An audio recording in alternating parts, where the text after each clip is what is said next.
आपके अगले स्किल्स के टेस्ट के लिए मुझे अपने सवाल भी बदलने पड़ेंगे।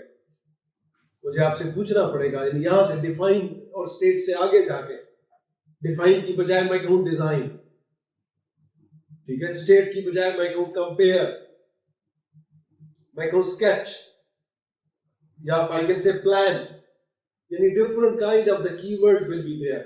This question should not be started with the define and the state that are the very basic questions, and they are not going to make you scholar. To make you a scholar, you should be given a different problem. You should be given a problem which don't even exist in this book. You should be given a test that I should be giving you the question paper और साथ में आपको किताब भी ले लो, ये ले किताब रख ले अपने साथ और ये क्वेश्चन है इनको सॉल्व करके दे अभी मुझे 1 घंटे में, तो that will be a good test.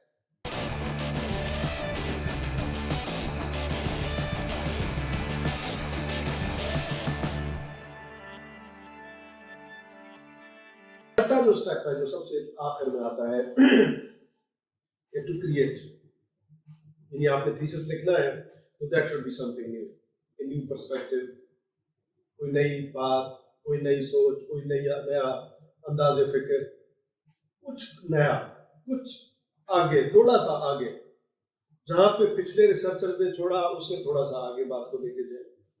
जो चीजें यहाँ पे परफेक्टली भी लिखी हुई हैं तो उसको भी परफेक्शन में से भी कुछ ना कुछ आपने, यानी ट्रीटमेंट प्लानिंग का प्रोसीजर मैं बता रहा था जो हमारा सब्जेक्ट है, कि ट्रीटमेंट प्लानिंग आपका अभी भी बहुत सारे चैलेंजेस रखता है, अभी भी उसमें बहुत सारे चैलेंजेस हैं। जैसे अब इलेक्ट्रॉन और एक्सरे के बाद प्रोटॉन बीम रिसेंटली पहले रिसर्च और फिर क्लिनिकल उसकी एक्टिविटी स्टार्ट हो चुकी है दुनिया में, पाकिस्तान में भी नहीं है बट आएगा, लेकिन यहाँ पे भी बस नहीं होगी, इसका मतलब है और भी कुछ आएगा।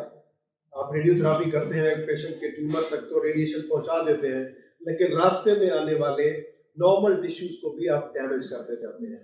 उनसे बचने के लिए बहुत सी तदाबीर हमने अब तक की हुई है, लेकिन वो काफी नहीं है, मजीद कर सकते हैं, मजीद पॉसिबल है, मजीद मुमकिन है। So this is actually the challenge. This is the basic requirement of the course, any course being taught, to prepare you people for the research, जो आपका thesis होगा, जो आपका synopsis होगा, जो आपका hypothesis होगा, जो आपका objective होगा, जिस पे ऊपर चलेंगे 2 साल 3 साल जो भी आप experimental काम करेंगे और ultimately आपका एक conclusion होगा, and that must be linked with your objective.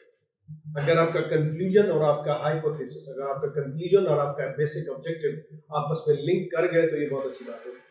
यानी आप पहले तो आप एक अंदाजे पे काम शुरू करते हो, 2 साल के बाद आपको उसमें उन रिजल्ट्स को आप वेरीफाई करते हो, तो इस बात के चांसेस है कि वो एक दूसरे से डिसएग्री करें। अगरचे हमें हमसे तवक्को ये है, हम यानी साइंस के लोगों से, कि हम जो हाइपोथेसिस पे डिजाइन करें तो वो भी based on evidence, based on literature, based on some justification, ताकि वो इस बात के चांसेस कम रहे कि हमारा जो अल्टीमेट आउटकम आएगा वो हमारे एम्स एंड ऑब्जेक्टिव से हट के ना हो, वो भी उन जैसा हो। So this is the requirement, and this is what I wanted to communicate, that you people should have a different perspective. You should not be accepting everything the way they are presented in the book. The book is written by a very good author, a very well-known author, but he lived in a different era. This book, The Physics of Radiation Therapy, is one of the most widely read book in the world.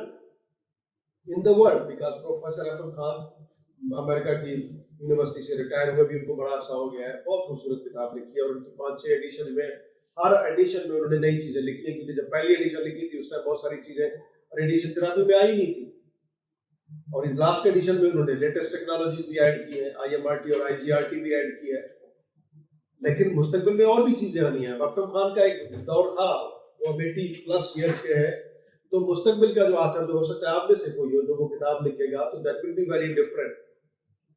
So your perspective should be different, the way you accept things, यानी आपने मेरी भी हर बात पे बिल्कुल यकीन नहीं करना।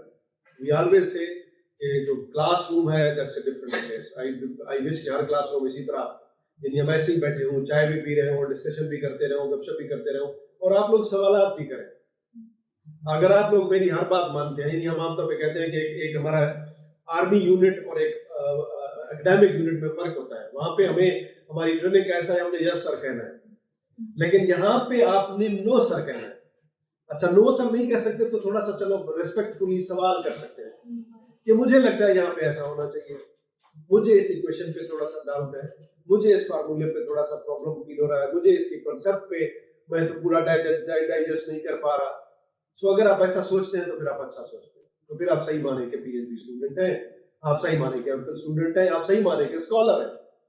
लेकिन अगर हर बात को आपने exactly as it is accept कर लिया और फिर आपका जो आपका तकाजा है, आपकी डिग्री का तकाजा है, आपके इस एकेडमिक प्रोग्राम की जो रिक्वायरमेंट्स हैं कि आपने एक थीसिस लिखना है और उसमें कुछ नया इल्म, कोई नई इंफॉर्मेशन, कोई नई नॉलेज, कोई बेहतरी, वो शायद मुमकिन ना हो सके। तो उसको मुमकिन बनाने के लिए आज से आपने जो ये पीएचडी वाली जो ऐनक लगाई हुई है, ये इससे आपको चीजें और तरह से नजर आनी चाहिए। जैसे जब आप पीएस में थे तो कोई बात नहीं, वहां पे अगर आपने चीजों को समझ लिया यानी अंडरस्टैंड कर लिया और अप्लाई कर लिया तो काफी था, लेकिन इससे आगे अब जाना होगा। नहीं जाएंगे तो फिर आपका ऑब्जेक्टिव पूरा नहीं होगा। अनफॉर्चुनेटली अभी तक भी यही हो रहा है कि हमारे पास हमारा जो पहला स्टेप है नॉलेज, चीजों को रिमेम्बर करना, वो करने के बाद अब हम कहते हैं अब थीसिस लिखना है। भाई पहले के बाद छठे स्टेप पे कैसे जा सकते हैं? बीच में बाकी स्टेप्स मिस करके आप छठे स्टेप्स पे नहीं जा सकते।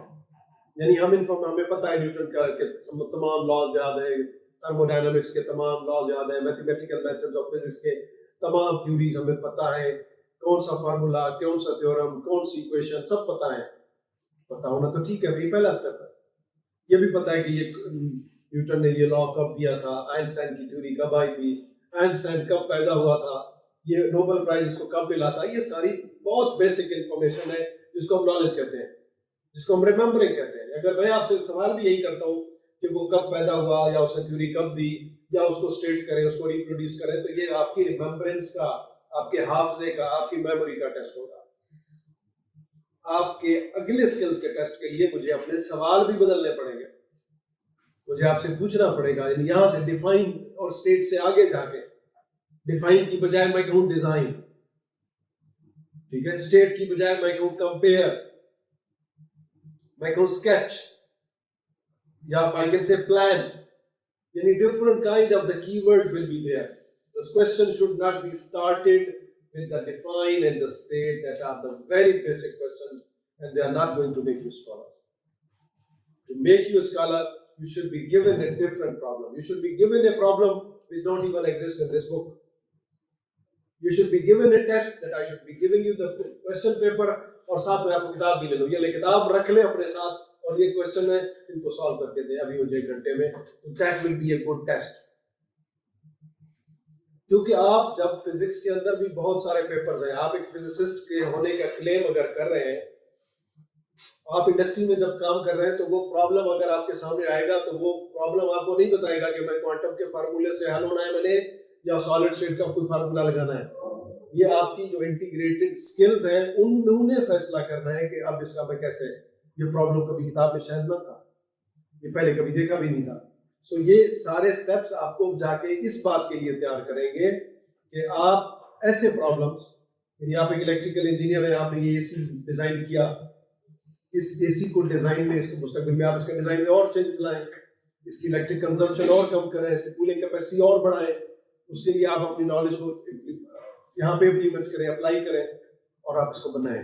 अगर फिर भी कोई प्रॉब्लम आता है तो भी आपकी जो आपकी तमाम स्टेप्स ने आपको जिस काबिल बनाया है, जो आपकी एक्सपर्टीज है वो इस काबिल हो कि आप उसको एड्रेस कर सकें। तो दिस इज द रिक्वायरमेंट, जिसको हम तकाजा, मैं तकाजों पे आज ज्यादा बात कर रहा हूँ, क्योंकि प्लानिंग पे इतना नहीं कर रहा, कि आपका पर्सपेक्टिव, यानी बहुत सवाल आप करते हैं कि क्यों पढ़ाया जाए हमें और कैसे पढ़ाया जाए, ठीक है ना। हमें लोग भी पूछते हैं कि पीएचडी की क्लास ये नहीं समझ नहीं आती कि पीएचडी इतना एक बहुत हाईएस्ट लेवल है, वो रिसर्च करते हैं, उनको क्लास में क्या पढ़ा रहे हैं, उनको क्लास में हम ये पढ़ा रहे हैं कि भाई ये एक चीज है जो किसी ने दी है, लेकिन आप इस पे शक करें, आप इसको डाउट करें, आप इसको चैलेंज करें। आप न्यूटन को भी चैलेंज कर सकते हैं, आप आइंस्टाइन को भी चैलेंज कर सकते हैं, आप रदरफोर्ड को भी चैलेंज कर सकते हैं, आप इस काबिल हैं कि आप उन सबको चैलेंज कर सकते हैं। लेकिन उसके लिए आपको इन तमाम मराइल से गुजरना पड़ेगा, तमाम स्टेप्स से गुजरना पड़ेगा। अगर आपको खुद शक है, आमतौर पे जब मॉडर्न फिजिक्स की इब्तिदा हुई थी तो नई नई कुछ थ्योरीज आई थी, ये 1895 से लेकर 1905-10 तक, तो कुछ ऐसे थे जिन्होंने फॉर एग्जांपल न्यूटन के जो लॉज थे उनको भी थोड़ा सा डिसएग्री किया। तो बहुत सारे लोग कहते थे नहीं नहीं ये नहीं हो सकता, न्यूटन की बात है तो ठीक की बात होगी, न्यूटन गलत नहीं कह सकता। इस कॉन्सेप्ट को भी हमने, यानी अगर इतना एतमाद हमारे पास हो तो हम न्यूटन को चैलेंज कर सकते हैं।